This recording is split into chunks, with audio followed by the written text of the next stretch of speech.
ఒక అమ్మాయి ప్రాణభయంతో ఒక మొక్కజొన్న చేనులో నుండి పరిగెడుతూ తప్పించుకోవడానికి ప్రయత్నిస్తూ ఉంటుంది. ఎలాగోలా ఒకరిని లిఫ్ట్ అడిగి ఫైనల్గా ఒక హాస్పిటల్కి చేరుకుంటుంది. ఆమె వీపు మీద ఎవరో కత్తితో పొడిచిన గాయం ఉంటుంది. దానికి ట్రీట్మెంట్ జరుగుతూ ఉంటుంది. ఆ హాస్పిటల్లో పనిచేసే సైకియాట్రిస్ట్ డాక్టర్ సూజన్ మ్యాథిస్ ఆ అమ్మాయి దగ్గరికి వచ్చి తనను తాను ఇంట్రొడ్యూస్ చేసుకుంటుంది. కానీ ఆ అమ్మాయి మాత్రం సైలెంట్గా ఉంటుంది.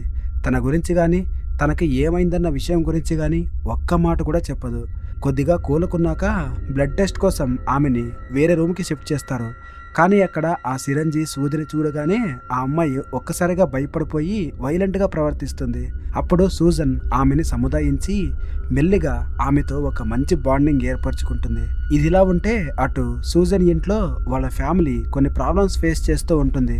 ఆమె ఫ్యామిలీలో సూజన్ భర్త పీటర్ వాళ్ళ ముగ్గురు కూతుర్లో ఉంటారు. పెద్ద కూతురు హెలెన్ హై స్కూల్లో సీనియర్. రెండో కూతురు జూల్స్ రీసెంట్ గానే హై స్కూల్లో జాయిన్ అవుతుంది. ఇక చిన్న కూతురు డానీ ప్రైమరీ స్కూల్లో చదువుతూ ఉంటుంది. స్కూల్లో హెలెన్ తనకు అస్సలు హెల్ప్ చేయట్లేదని జూల్స్ ఎప్పుడూ ఆమెతో గొడవ పడుతూ ఉంటుంది. చిన్నమ్మాయి డానీ ఏమో స్కూల్లో జరగబోయే తన మ్యూజికల్ రివ్యూ గురించి టెన్షన్ పడుతూ ఉంటుంది. ఇంకోవైపు పీటర్ కూడా చాలా టెన్షన్ లో ఉంటాడు. ఎందుకంటే తను తన ఫ్రెండ్ కోసం సొంతంగా ఒక ఇల్లు కడితే లాస్ట్ మినిట్ లో ఆ ఫ్రెండ్ ఆ ఇల్లు కొనలేను అని హ్యాండ్ ఇస్తాడు. మళ్ళీ హాస్పిటల్ సీన్కి వస్తే హాస్పిటల్ స్టాఫ్ ఆ అమ్మాయిని అక్కడ నుంచి వేరే చోటికి పంపించేయాలి అనుకుంటారు. సూజన్ వెంటనే హాస్పిటల్ సీనియర్ స్టాఫ్ అయిన రోడాతో మాట్లాడి ఆ అమ్మాయిని ఇక్కడే ఉంచమని లేదా ఆమెకి ఒక ఫాస్టర్ కేర్ అంటే ఒక అనాథ ఆశ్రమం లాంటిది దొరికేదాకా టైం ఇవ్వమని అడుగుతుంది. కానీ దురదృష్టవశాత్తు ఆ టైంలో ఫాస్టర్ కేర్ హోమ్స్ అన్నీ ఫుల్ అయిపోయి ఉంటాయి. సూజన్ మళ్ళీ ఆ అమ్మాయితో మాట్లాడడానికి ట్రై చేసి ఫైనల్ గా ఆమె పేరు మే అని తెలుసుకుంటుంది. ఫాస్టర్ కేర్ హోమ్స్ ఖాళీ లేవని తెలిసాక ఆమెకి ఒక మంచి చోటు దొరికేదాకా తన ఇంట్లోనే ఉంచుకోవాలి అని సూజన్ డిసైడ్ అవుతుంది. సడన్ గా మేని ఇంట్లో చూసేసరికి సూజన్ ఫ్యామిలీ మొదట ఆశ్చర్యపడిపోయినా సూజన్ కోసం అడ్జస్ట్ అవుతారు. మేకి ఉన్న ఫిజికల్ అండ్ మెంటల్ కండిషన్ ని అర్థం చేసుకుని మేని తన రూమ్ లో ఉండనివ్వమని సూజన్ జూల్స్ ని అడుగుతుంది. ఆ రోజు సాయంత్రం అందరూ డిన్నర్ కి కూర్చున్నప్పుడు మే తను ప్రార్థన చేసుకోవాలి అని అడుగుతుంది. మాథిస్ ఫ్యామిలీకి దేవుడికి ప్రార్థన చేసే అలవాటు లేకపోయినా సరే ఆమెను ప్రార్థన చేసుకొనిస్తారు. కానీ మే దేవుడికి కాకుండా మార్నింగ్ స్టార్ అంటే రాక్షసుల రాజుకి ప్రార్థన చేసేసరికి అందరూ ఒక్కసారిగా షాక్ అవుతారు. ఈ విషయం మీద ఇంకా డిస్కషన్ పెరగకూడదని పీటర్ వెంటనే టాపిక్ డైవర్ట్ చేస్తాడు. ఇదే టైంలో వీపు మీద కత్తి గాయాలతో ఉన్న అమ్మాయి కోసం ఒక డిటెక్టివ్ హాస్పిటల్ కి వచ్చి ఎంక్వైరీ చేస్తాడు. డిన్నర్ అయ్యాక సూజన్ మేకి గుడ్ నైట్ చెప్పడానికి వెళ్ళినప్పుడు నా కోసం మీరు చేస్తున్న దానికి చాలా థ్యాంక్స్ అని చెబుతుంది. సూజన్ వెళ్ళిపోగానే మే తన వీపు మీద చెక్కి ఉన్న ఒక పెంటగ్రామ్ ని అద్దంలో చూసుకుంటూ దీనికి నువ్వు అర్హురాలువే అని తనలో తాను నవ్వుకుంటూ అనుకుంటుంది. మరుసటి రోజు ఉదయం ఫ్యామిలీ అంతా బ్రేక్ఫాస్ట్ రెడీ చేసుకుంటూ ఉండగా ఒక కాకి వాళ్ళ కిచెన్ అద్దానికి బలంగా గుద్దుకొని పడిపోతుంది. దాన్ని ఒక బర్డ్ శాంక్చువరీలో వదిలిపెట్టడానికి పీటర్ ఒక బాక్స్లో పెడతాడు. కానీ ఆ గాయపడిన పక్షి ఎంతోసేపు బతకదు అని మే అంటుంది. ఆ తర్వాత మే ఎడ్యుకేషనల్ స్టేటస్ ఏంటో టెస్ట్ చేసి ఆమెని ఫాస్టర్ కేర్లో జాయిన్ చేయడానికి సూజన్ తన కోవర్కర్ అయిన జెర్రీ దగ్గరకు తీసుకువెళ్తుంది. జెర్రీ చేసిన టెస్ట్ ప్రకారం మేకి ఇంట్లోనే చదువు చెప్పించారని ఆమె మ్యాథ్స్ అండ్ రీడింగ్లో చాలా షార్ప్ అని తెలుసుకుంటుంది. అంతేకాదు ఒక ఫామ్ హౌస్ లో తన అన్నయ్యకు అకౌంట్స్ చూసుకోవడంలో మే హెల్ప్ చేసింది అని కూడా జెర్రీ చెబుతుంది. కానీ అంతకు మించి మే ఇంకే ఇన్ఫర్మేషన్ బయట పెట్టలేదు. అటో పీటర్ ఆ పక్షిని తీసుకుని ఒక పాడుబడ్డ బర్డ్ శాంక్చువరీకి వెళ్తాడు. కానీ అక్కడ భయంకరమైన కాకులు గుంపులు గుంపులుగా ఎగురుతూ ఉండడం చూసి ఆ పక్షిని అక్కడే వదిలేయడం ఇష్టం లేక మళ్ళీ ఇంటికే తీసుకువచ్చేస్తాడు. ఇంతలోపు హాస్పిటల్లో డిటెక్టివ్ ఆలెక్స్ లోపెజ్ సూజన్ ని కలిసి తను మేని ఇంటరాగేట్ చేయాలని అడుగుతాడు. కానీ అలా చేస్తే మే మళ్ళీ భయపడిపోయి ఇంతకాలం తను చేసిన ట్రీట్మెంట్ అంతా వేస్ట్ అవుతుందని సూజన్ అతనికి పర్మిషన్ ఇవ్వదు. స్కూల్లో జూల్స్ క్లాస్మేట్ అయిన సెబాస్టియన్ స్కూల్ న్యూస్ పేపర్ కోసం జూల్స్ ఇచ్చిన ఫోటోగ్రఫీ ఐడియాకి ఇంప్రెస్ అవుతాడు. మే కూడా జూల్స్ ఫోటోగ్రఫీ ప్రాజెక్ట్ మీద ఇంట్రెస్ట్ చూపిస్తూ ఉంటుంది. దాంతో సెబాస్టియన్ ఆ ప్రాజెక్ట్ మీద ఇద్దరం కలిసి పనిచేద్దాం అని జూల్స్ కి ఆఫర్ ఇస్తాడు. అటు పీటర్ తన కట్టిన ప్రాపర్టీ అమ్ముడవకపోవడంతో బ్యాంకు వాళ్ళు ఆస్తి జప్తు చేయకుండా ఉండడానికి లోన్ కట్టడానికి కొంచెం టైం అడుగుతాడు. ఇంకోవైపు మేని ఉంచుకోవడానికి ఒక ఫాస్టర్ ఫ్యామిలీ దొరికిందని సూజన్ కి తెలుస్తుంది. మరుసటి రోజు ఉదయం జూల్స్ తన బెడ్ పక్కన మొక్కజొన్న పొట్టుతో చెక్కిన ఒక భయంకరమైన బొమ్మను చూసి భయపడుతుంది. అది జూల్స్ ప్రాజెక్ట్ కోసం మే ఇచ్చిన గిఫ్ట్ అని తెలుసుకుంటుంది. ఆ బొమ్మను ప్రాజెక్ట్లో పెట్టడం జూల్స్కి ఇష్టం లేకపోయినా సూజన్ కన్విన్స్ చేయడంతో ఒప్పుకుంటుంది. అదే టైంలో డిటెక్టివ్ లోపేజ్ మే కేసుని ఇన్వెస్టిగేట్ చేస్తూ ఆమె ఫస్ట్ ఎక్కడ దొరికిందో ఆ ప్లేస్కి వెళ్తాడు. అక్కడ అతనికి రక్తం లాంటి ఒక కత్తి, ఒక కాలిముద్ర దొరుకుతాయి. ఆ పక్కనే ఉన్న మొక్కజొన్న చేనులో వెతుకుతూ ఉండగా ఒక దిష్టి బొమ్మ తల ప్లేస్ లో చనిపోయిన పంది తల పెట్టి ఉండడం, దాని మీద ఒక వింతైన గుర్తు ఉండడం చూస్తాడు. ఆ తర్వాత సూజన్, మే కలిసి ఆ పాస్టర్ హోమ్ కి వెళ్తారు. అక్కడ అంతా సంతోషంగా ఆడుకుంటూ ఉన్న చిన్న పిల్లలతో నిండిపోయి ఉంటుంది. అప్పుడు మే ఒక హాలులో ఉన్న ఇద్దరు చిన్న పిల్లల్ని చూసి కుక్కలాగా అరుస్తూ భయపెడుతుంది. ఆ ఫాస్టర్ హోమ్ గోడ మీద ఉన్న ఒక వైట్ క్రిస్టియన్ సింబల్ అంటే సిల్వను చూసి ఆమె డిస్టర్బ్ అవుతుంది. వాళ్ళు అక్కడి నుంచి వెళ్ళిపోయేటప్పుడు ఆ సింబల్ తలకిందులుగా వేలాడుతూ ఉంటుంది. ఇంటికి వచ్చాక తనకు ఆ ఫాస్టర్ హోమ్కి వెళ్ళడం అస్సలు ఇష్టం లేదని, సూజన్ దగ్గర మాత్రమే తనకు సేఫ్గా ఉంటుందని మే కన్విన్స్ చేస్తుంది. ఆమె ఎమోషన్స్ని కాదనలేక మేని ఇంకొన్ని రోజులు తనతోనే ఉంచుకోవడానికి సూజన్ పర్మిషన్ అడుగుతుంది. అప్పుడు మనకు ఒక ఫ్లాష్ బ్యాక్ కనిపిస్తుంది. ఆ ఫ్లాష్ బ్యాక్లో ఒక అమ్మాయిని సర్చ్ డాగ్స్ అండ్ ఒక షెరీఫ్ వెంబడిస్తూ ఉంటారు. ఇటు ప్రెజెంట్ లో రూరల్ రూట్ దగ్గర లోపేజ్ కి అమాన్ కౌంటీకి చెందిన షెరీఫ్ విల్సన్ కలుస్తాడు. అతను ఇంతకుముందు హాస్పిటల్లో కత్తి గాయాలతో ఉన్న అమ్మాయి కోసం వెతికిన వ్యక్తే. లోపేజ్ మే ఫ్యామిలీని కలిసి ఇంటరాగేట్ చేయాలనుకుంటున్నానని చెబుతాడు. కానీ విల్సన్ తానే స్వయంగా వాళ్ళని ఇంటరాగేట్ చేసి డీటెయిల్స్ ఇస్తానని చెబుతాడు. ఇంటి దగ్గర పీటర్కి బ్యాంక్ నుండి కాల్ వస్తుంది. పేమెంట్స్ కట్టడానికి మరో 6 వారాల్లో గ్రేస్ పీరియడ్ దొరుకుతుంది. మే వీపు మీద ఉన్న గాయాన్ని చూసిన జూల్స్ చాలా భయపడుతుంది. కానీ ఆమె పరిస్థితి చూసి జాలిపడి ఆమెకి ఫ్రెండ్గా ఉండడానికి డిసైడ్ అవుతుంది. మళ్ళీ ఇప్పుడు మూవీ ఫ్లాష్ బ్యాక్లోకి వెళ్తుంది.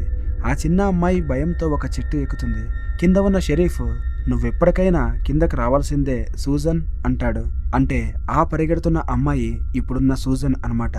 అదే రోజు రాత్రి పీటర్ తను తెచ్చిన పక్షి చనిపోయిందని తెలుసుకుని తన యార్డ్లో దాన్ని పూడ్చిపెట్టడానికి ఒక గొయ్యి తీస్తాడు. కానీ బాక్స్ ఓపెన్ చేసి చూసేసరికి అందులో చనిపోయిన ఆ పక్షి ఉండదు. మళ్ళీ మూవీ ఫ్లాష్ బ్యాక్కి వెళ్ళిపోతుంది. మే చీకట్లో ఉన్న ఒక అడవి లాంటి ప్రదేశంలో తన చేతుల్లో ఆ చనిపోయిన కాకిని పట్టుకుని నడుచుకుంటూ వెళ్తుంది. డిటెక్టివ్ చూసిన దిష్టి బొమ్మ మీద ఉన్న వింతైన గుర్తునే తాను కూడా ఒక కుళ్ళిపోయిన చెట్టు మీద చెక్కుతూ ఉంటుంది. ఆ తర్వాత ఆ కాకిని దాని లోపల పెట్టి పూజించడం మొదలు పెడుతుంది. నెక్స్ట్ మే కేసుకి సంబంధించింది కోర్టులో హియరింగ్ జరుగుతూ ఉంటుంది. మే పేరెంట్స్ ఎవరూ రాకపోవడంతో జడ్జి మేని మరో 9 రోజుల పాటు తనతోనే ఉంచుకోవడానికి సూజన్కి పర్మిషన్ ఇస్తాడు. అలాగే ఆమెను స్కూల్లో కూడా జాయిన్ చేయమని ఆర్డర్ వేస్తాడు. సూజన్ మేని జూల్స్ అండ్ హెలెన్ చదువుతున్న స్కూల్లోనే జాయిన్ చేస్తుంది. Joules and May okay class కావడంతో వాళ్ళిద్దరూ మెల్లిగా మంచి ఫ్రెండ్స్ అవుతారు. ఇక మూవీ ఫ్లాష్ బ్యాక్ లో మే చాలా మంది ఇతర అమ్మాయిలతో పాటు ఒకే గదిలో ఉంటుంది. ఆ గదిలో ఉన్న వాళ్ళంతా మేని ది చూజన్ వన్ అంటే ఎంచుకోబడిన అమ్మాయి అని పిలుస్తూ ఉంటారు. కానీ మే తన తల్లితో తనకు ఆ చూజన్ వన్ కావడం ఇష్టం లేదని చెబుతుంది. కూతురి బాధ చూసి ఆమెను ఎలాగైనా కాపాడతానని తల్లి ప్రామిస్ చేస్తుంది. ఇక ప్రెజెంట్ లోకి వస్తే మొక్కజొన్న చేను దగ్గర దొరికిన కత్తి మీద ఉన్న రక్తం మే నైట్ గౌన్ మీద ఉన్న రక్తంతో మ్యాచ్ అయిందని డిటెక్టివ్ లోపేజ్ కన్ఫర్మ్ చేస్తాడు. అంతేకాదు ఆ కత్తి మీద మే ఫింగర్ ప్రింట్స్తో పాటు ఇంకో గుర్తు తెలియని వ్యక్తి ఫింగర్ ప్రింట్స్ కూడా ఉంటాయి. ఆ రోజు సాయంత్రం పీటర్ సూజన్కి ఒక రొమాంటిక్ డిన్నర్ ప్లాన్ చేస్తాడు. వాళ్ళు డిన్నర్ చేస్తూ క్వాలిటీ టైం స్పెండ్ చేస్తూ ఉంటే పిల్లలు ఇంట్లో మూవీ నైట్ ఎంజాయ్ చేస్తూ ఉంటారు. అప్పుడు మే కావాలని జూల్స్ జుట్టుకు జడ వేస్తానని పట్టుబడుతుంది. వెంటనే కథ మళ్ళీ ఫ్లాష్ బ్యాక్కి వెళ్తుంది. మేని ఒక పూజా కార్యక్రమం అంటే ఒక రిచువల్ కోసం రెడీ చేస్తూ ఉంటారు. అంతకుముందు ఆమెని కాపాడుతానని ప్రామిస్ చేసిన వాళ్ళ అమ్మే స్వయంగా వచ్చి కాకి ఈకలతో చేసిన ఒక కిరీటాన్ని ఆమె తల మీద పెడుతుంది. వాళ్ళు చెప్పినట్లు వినమని మేకి చెబుతుంది. ఆ పూజ జరుగుతుంది. దాని ఫలితంగానే ఆమె వీపు మీద ఆ తలకిందులుగా ఉన్న పెంటగ్రామ్ ని చెక్కుతారు. ఇక ప్రెజెంట్ లోకి వస్తే సూజన్ ఈ ఆమాన్ కౌంటీస్ గురించి ఆ పెంటగ్రామ్ గురించి ఆన్లైన్ లో రీసెర్చ్ చేస్తుంది. ఆమాన్ కౌంటీస్ గురించి తెలుసు అని చెప్పిన తన హాస్పిటల్ నర్స్ తో కూడా మాట్లాడుతుంది. తర్వాత ఆమె అమాన్ కౌంటీకి వెళ్లి మే వాళ్ళ అమ్మాయిన అబిగైల్ పేరు మీద మెయిల్ బాక్స్ లో ఒక లెటర్ డ్రాప్ చేస్తుంది. అయితే అక్కడ వాళ్ళ ఇల్లు ఎక్కడా అని అడిగితే వాళ్ళు చాలా కోపంగా సమాధానం చెప్పి ఆమెని అక్కడి నుంచి పంపించేస్తారు. ఇటు డిటెక్టివ్ లోపేజ్ కూడా మే పేరెంట్స్ ను కలవాలని ట్రై చేస్తాడు. కానీ వాళ్ళు రారు. వాళ్ళ తరపున ఒక కాస్ట్లీ లాయర్ వచ్చి కలుస్తాడు. ఈ గ్యాప్ లో మే మ్యాథ్యూస్ ఫ్యామిలీ ఇంట్లో ఉన్న వస్తువులతో ఏదో బలి ఇచ్చే గూడు అంటే ఒక సాక్రిఫైస్ నెస్ట్ లాంటిది తయారు చేస్తూ ఉంటుంది. లోపేజ్ సూజన్ ఫ్యామిలీకి కాల్ చేసి ఈలోపే డిటెక్టివ్ లోపేజ్ సూజన్ కి కాల్ చేసి మే ఫ్యామిలీ ఒక కల్ట్ గ్రూప్ కి చెందిన వాళ్లే ఉంటారని తన డౌట్ ని చెప్తాడు. మే పేరెంట్స్ కి బదులు ఒక లాయర్ వచ్చాడన్న విషయం కూడా చెబుతాడు. ఆ రాత్రి సూజన్ తను అబిగేల్కి రాసిన ఆ లెటర్ తిరిగి వెనక్కి రావడం చూస్తుంది. అసలు ఏం జరుగుతుందో తెలుసుకోవాలని సూజన్ మేని వాళ్ళ అమ్మ గురించి అడుగుతుంది. దానికి మే, మా అమ్మ ఒక మోసగత్తె, నన్ను కాపాడతానని ప్రామిస్ చేసి కూడా నాకు హెల్ప్ చేయలేదు అని చెబుతుంది. ఆ తర్వాత మేకి తన పాత జ్ఞాపకాలు గుర్తొచ్చి చాలా డిస్టర్బ్ అవుతుంది. నేరుగా కిచెన్ లోకి వెళ్లి కత్తి తీసుకుని పీటర్ వేటాడి తెచ్చిన మాంసాన్ని ఆవేశంగా కోసేస్తూ ఉంటుంది. కొన్ని రోజుల తర్వాత సూజన్ కి ఒక పీడకల వచ్చి భయంతో నిద్రలేస్తుంది. ఆ రోజంతా ఆమె డిస్టర్బ్ గా ఉండి ఒక పేషెంట్ కి తప్పు ప్రిస్క్రిప్షన్ రాసిస్తుంది. అదే రోజు డిటెక్టివ్ లోపేజ్ సూజన్ ని వెళ్ళగొట్టిన ఆ వేరోజ్ దగ్గరికి వెళ్తాడు. వాళ్ళను సీక్రెట్ గా ఫాలో అవుతూ ఫోటోలు తీస్తాడు. అక్కడి నుండి బయలుదేరిన ఒక వ్యాన్ ని ఫాలో అవుతూ ఫైనల్ గా అడవి మధ్యలో ఉన్న అమాన్ టౌన్ కి చేరుకుంటాడు. మరోవైపు సూజన్ అమాన్ టౌన్ హిస్టరీ తెలిసిన ఒక ప్రొఫెసర్ ని కలుస్తుంది. ఆ కల్ట్ నుండి తప్పించుకుని బయటకు వచ్చిన ఒకే ఒక్క వ్యక్తి మే అని ఆ ప్రొఫెసర్ చెబుతుంది. అయితే ఆమె పెరిగిన ఆ వాతావరణం వల్ల ఆమె మళ్ళీ ఆ కల్ట్ కి తిరిగి వెళ్లిపోయే హిడెన్ ట్రిగర్స్ ఆమెలో ఉంటాయని సూజన్ ని హెచ్చరిస్తుంది. ఇంటికి వచ్చాక పీటర్ తన ఆఫీస్ లో ఉన్న ప్రాబ్లమ్స్, దానివల్ల వస్తున్న స్ట్రెస్ గురించి సూజన్ కి చెప్తాడు. ఇంకోవైపు మే, జూల్స్, సెబాస్టియన్ తో కలిసి ప్రాజెక్ట్ వర్క్ లో బిజీగా ఉంటారు. జూల్స్ మే చుట్టుపక్కల వాతావరణాన్ని అలాగే మేకి సంబంధించిన కొన్ని అద్భుతమైన ఫోటోలు తీస్తుంది. ఆ ఫోటోలను డెవలప్ చేసి సెబాస్టియన్ కి పంపడానికి ఒక ఎన్వలప్ లో ప్యాక్ చేస్తుంది. కావాలనే జూల్స్ మే వీపు మీద గాయం ఉన్న ఫోటోని అందులో పెట్టదు. కానీ మే సీక్రెట్ గా ఆ ఫోటోని ఆ ఎన్వలప్ లో పెట్టి సెబాస్టియన్ కి ఇచ్చేస్తుంది. ఆ రోజు సూజన్ అమాన్ టౌన్ నుండి ఎవరైనా బయటికి రావడం నీకు తెలుసా అని మేని అడుగుతుంది. దానికి మే ఈనాక్ అనే ఒక పిల్లవాడు తప్పించుకోవడానికి ట్రై చేశాడని, కానీ అతన్ని చంపేశారు అని చెబుతుంది. ఈ విషయం సూజన్ లోపేజ్ కి చెప్పి ఈనాక్ బతికే ఉన్నాడేమో అన్న తన డౌట్ ని ఎక్స్ప్రెస్ చేస్తుంది. మరోవైపు పీటర్ తన ప్రాపర్టీ అమ్మడానికి చెరిల్ అనే ఆమెతో ఒక ఓపెన్ హౌస్ కండక్ట్ చేస్తాడు. అది సక్సెస్ అవుతుంది. జూల్స్ మే ఫోటోని స్కూల్ న్యూస్ పేపర్ లో పబ్లిష్ చేసిందని తెలుసుకున్న సూజన్ ఆ ఫోటోని తీసివేయమని రిక్వెస్ట్ చేస్తుంది. తర్వాత డానీ బర్త్డే రోజు కరోకే పార్టీకి ఒక పేరు తెలియని వ్యక్తి డబ్బులు ఇస్తానని స్పాన్సర్ చేస్తాడు. మరుసటి రోజు డిటెక్టివ్ లోపేజ్ కి ఒక విషయం తెలుస్తుంది. డాడ్ ఫ్యామిలీ వాళ్ళ లాయర్ విలియం అండర్ మయర్ సాయంతో అమాన్ కౌంటీలో ఉన్న భూమినంతా కంట్రోల్ చేస్తూ ఉంటారు. అక్కడ ఉన్న 5 ఫార్మ్స్ కలిపితే సరిగ్గా మే వీపు మీద ఉన్న పెంటగ్రామ్ షేప్ లోనే ఉంటాయి. దీన్ని బట్టి అమాన్ టౌన్ కమాండర్ కూతురే మే అని లోపేజ్ కి డౌట్ వస్తుంది. వర్షం పడుతున్న ఒక రాత్రి మే మెంటల్ గా బ్రేక్ డౌన్ అయ్యి చేతిలో ఒక తెల్ల పువ్వు పట్టుకుని నేను ఆ చైన్ ని బ్రేక్ చేయలేను అని పదే పదే చెప్పిస్తూ బయట నడుస్తూ ఉంటుంది. అది చూసి జూల్స్ ఆమెని లోపలికి తీసుకొస్తుంది. ఇదంతా ఒకతను బయట వైట్ వ్యాన్ లో కూర్చుని గమనిస్తూ ఉంటాడు. నెక్స్ట్ సీన్ లో 1922 వెస్ట్ వర్జీనియాలో ఒకతను ఒక చిన్న బాడీని పూడ్చిపెడుతూ ఉంటాడు. అతను తన దగ్గరికి వచ్చిన ఒక పక్షితో మాట్లాడి అక్కడి నుంచి వెళ్ళిపోతాడు. ఆ తర్వాత అమాన్ టౌన్ కి మూలమైన బుక్ ఆఫ్ కవెనెంట్స్ క్లోజ్ అవుతుంది. మరుసటి రోజు ఉదయం జూల్స్ వర్షంలో మే చేసిన పని గురించి సూజన్ కి చెబుతుంది. అలాగే పీటర్ కి చెరిల్ నుండి కాల్ వస్తుంది. విండర్ మియర్ ప్రాపర్టీకి ఒక ఆఫర్ వచ్చిందని చెబుతుంది. ఆ తర్వాత సూజన్ మేని బ్యాక్ యార్డ్ లో తను చేసిన బలిగూడ దగ్గర చూస్తుంది. ఏం చేస్తున్నావు అని అడిగితే నేను ఎప్పటికీ మ్యాథ్యూస్ ఫ్యామిలీలోనే ఉండిపోవాలని కోరుకుంటున్నాను అని మే చెబుతుంది. సూజన్ ఇంకా అడిగేసరికే మే అమాన్ టౌన్ పుట్టుక గురించి చెబుతుంది. డాడ్ ఫ్యామిలీ వాళ్ళ పూర్వీకులు చాలా కష్టాలు పడుతున్నప్పుడు కేలబ్ అనే అతనికి ఒక కాకి దారి చూపిస్తుంది. తను ప్రజలను కాపాడుకోవడానికి లూసిఫర్ ని ఎలా వాడుకోవాలో ఆ కాకి చెబుతుంది. అతని మాట వినని ఏకైక మహిళ మేరీ డాడ్. అందుకే కేలబ్ ఆమెను మొదటి చూజన్ వన్ గా డిసైడ్ చేస్తాడు. మేరీ డాడ్ స్వచ్ఛందంగా ఆ చైన్ లో మొదటి బలి అవుతుంది. ఇప్పుడు మళ్ళీ అమాన్ టౌన్ కి కష్టాలు వస్తున్నాయని, ఈసారి ఆ చైన్ లో ఇంకో లింక్ లా బలి అవ్వడానికి తనను ఎంచుకున్నారని మే చెబుతుంది. ఈ చైన్ ఎట్టి పరిస్థితుల్లోనూ బ్రేక్ అవ్వకూడదు. ఒకవేళ తను బ్రేక్ చేస్తే ఆ కల్ట్ అంతా నాశనం అవుతుందని చెబుతుంది. ఈ డీటెయిల్స్ అన్ని సూజన్ డిటెక్టివ్ లోపేజ్ కి పాస్ చేస్తుంది. నెక్స్ట్ సీన్ లో సెబాస్టియన్ హాలోవిన్ బోర్ ఫైర్ పార్టీకి జూల్స్ ని ఇన్వైట్ చేస్తాడు. ఆమె యాక్సెప్ట్ చేస్తుంది. దీనివల్ల ఐజాక్ అండ్ జూల్స్ మధ్య గొడవ వస్తుంది. హాలోవిన్ రోజు పిల్లలు పార్టీకి రెడీ అవుతారు. కానీ సూజన్ హాస్పిటల్కి వెళ్ళాలి అంటుంది. పీటర్కి కూడా చెరిల్తో మీటింగ్ ఉంటుంది. అందరూ బిజీగా ఉండడం వల్ల డానీని పార్టీ దగ్గర డ్రాప్ చేయడానికి ఎవరు ఉండరు. కానీ ఎలాగోలా అరేంజ్ చేసుకుని తాను పార్టీకి వెళ్తుంది. మధ్యాహ్నం పీటర్ చెరిల్ని కలుస్తాడు. ఆమె విండర్ మియర్ని కొనడానికి రెడీ ఉంటుంది, కానీ చాలా తక్కువ రేటు చెబుతుంది. ఈలోపు సెబాస్టియన్ జూల్స్ ని మేని పార్టీకి తీసుకెళ్తాడు. పార్టీలో మే సెబాస్టియన్ తో కలిసి డాన్స్ వేయడం చూసి జూల్స్ హర్ట్ అవుతుంది. ఇంటికి వెళ్ళిపోవాలి అనుకుంటుంది. కానీ ఎవరూ డ్రాప్ చేసే వాళ్ళు ఉండరు. మరోవైపు హాస్పిటల్లో సూజన్ తనకు పర్మిషన్ లేని హాస్పిటల్ కంప్యూటర్ ని యాక్సెస్ చేస్తూ అడ్డంగా బుక్ అయిపోతుంది. హాస్పిటల్ రూల్స్ ని బ్రేక్ చేసేసింది. ఇటువైపు పార్టీ దగ్గర జూల్స్ కి ఇంటికి వెళ్ళడానికి ఎవరూ లేకపోవడంతో తను స్కూల్ ఓల్డ్ స్టూడెంట్ అని చెప్పి ఒక గుర్తు తెలియని వ్యక్తి ఆమెకి లిఫ్ట్ ఇస్తాడు. వెళ్లే దారిలో అతను రూట్ మార్చి వేరే దారిలో వెళ్లేసరికి ఆమె భయపడుతుంది. మరోవైపు ఇంట్లో డానీని ఎవరూ డ్రాప్ చేయకపోవడంతో ఆమెకు ఆస్తమా అటాక్ వచ్చి ఇంటి గుమ్మం దగ్గరే స్పృహ తప్పి పడిపోతుంది. లక్కీగా హెలెన్ ఇంటికొచ్చి డానీని హాస్పిటల్ కి తీసుకెళ్తుంది.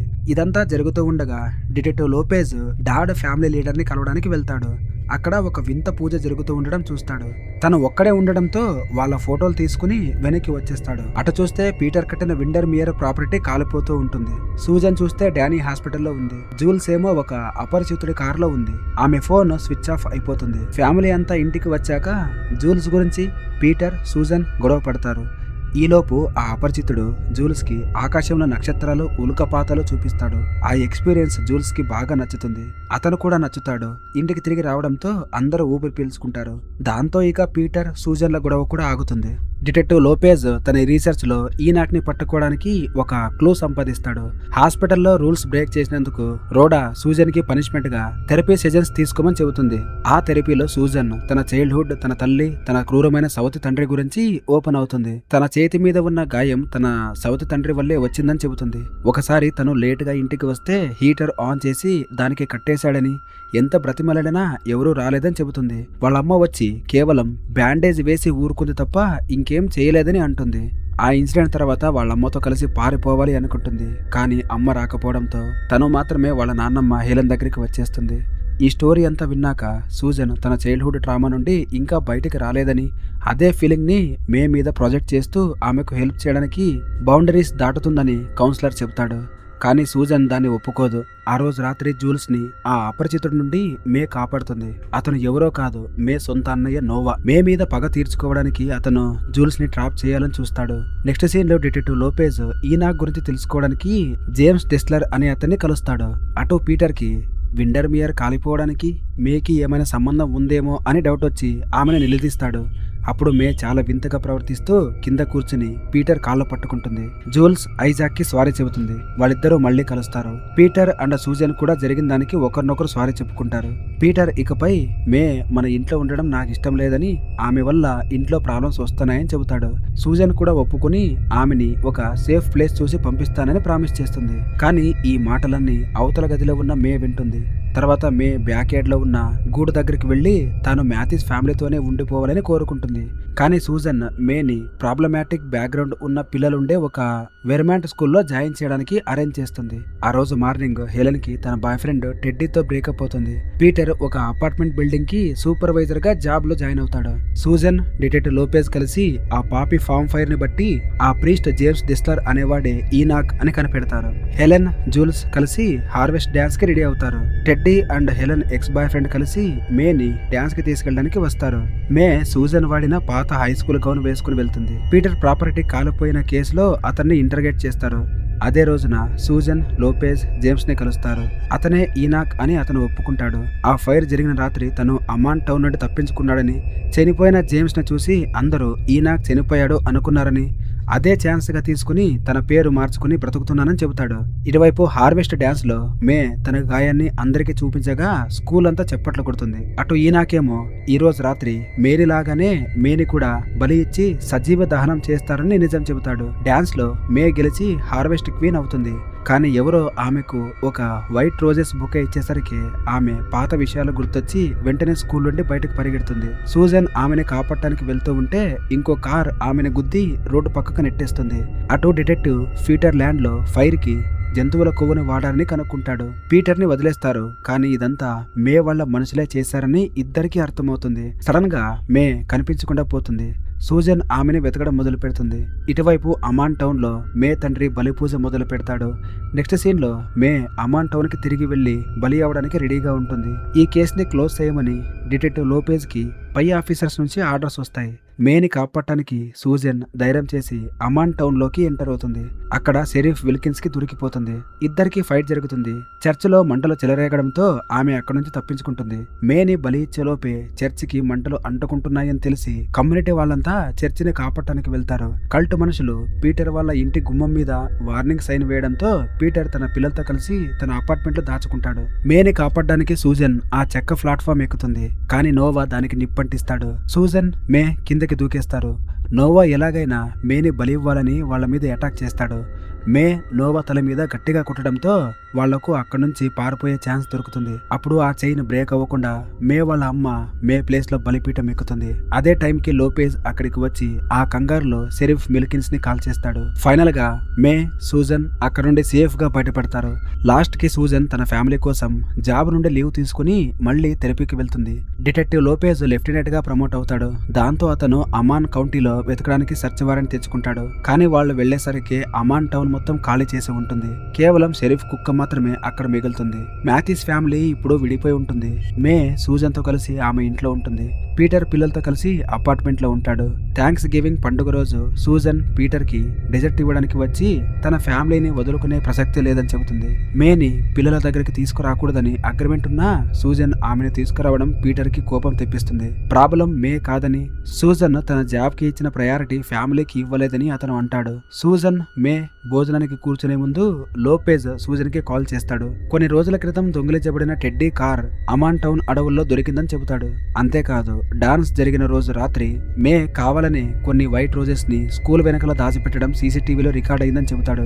అంటే తనకు వైట్ రోజెస్ చూస్తే పిచ్చి పడుతుందని, దానివల్లే అమాన్ టౌన్ కి తిరిగి వెళ్లాలని నమ్మించడానికి ఆమె ఆడిన నాటకం అదంతా. మేని కాపాడాల్సిందే అనే ఫీలింగ్ సూజన్ లో క్రియేట్ చేయడానికి మే ఆ బలి ఎపిసోడ్ అంతా ప్లాన్ చేసిందని లోపేజ్ చెప్తాడు. అది విన్నాక తనకు మే గురించి అసలేం తెలియదని సూజన్ భయపడుతుంది. సూజన్ ని తన దగ్గరే ఉంచుకోవడానికి మే ఎంతకైనా తెగిస్తుందని ఆమెకు అర్థమవుతుంది. అప్పుడే మే సూజన్ ని తినడానికి పిలిచి దీనికి మనం అర్హులం అంటుంది. సూజన్ ఆమెని ఒక కొత్త కోణంలో భయంగా చూస్తుంది. కానీ మే తను అనుకున్నది సాధించినందుకు లోపల నవ్వుకుంటుంది. లాస్ట్ సీన్ లో సూజన్ ఫోటో మధ్యలో పెట్టి చుట్టూ మే ఫోటోలతో ఒక పెద్ద బలిపీఠం లాంటిదే చూపిస్తారు. ఇక్కడతో ఈ మూవీ స్టోరీ ఎండ్ అవుతుంది. సో గైస్, ఎలా అనిపించింది ఈ మూవీ స్టోరీ? ఈ వీడియో కనుక మీకు నచ్చితే వీడియోని లైక్ చేసి మీ ఫ్రెండ్షిప్ కూడా షేర్ చేయండి. Thank you for watching.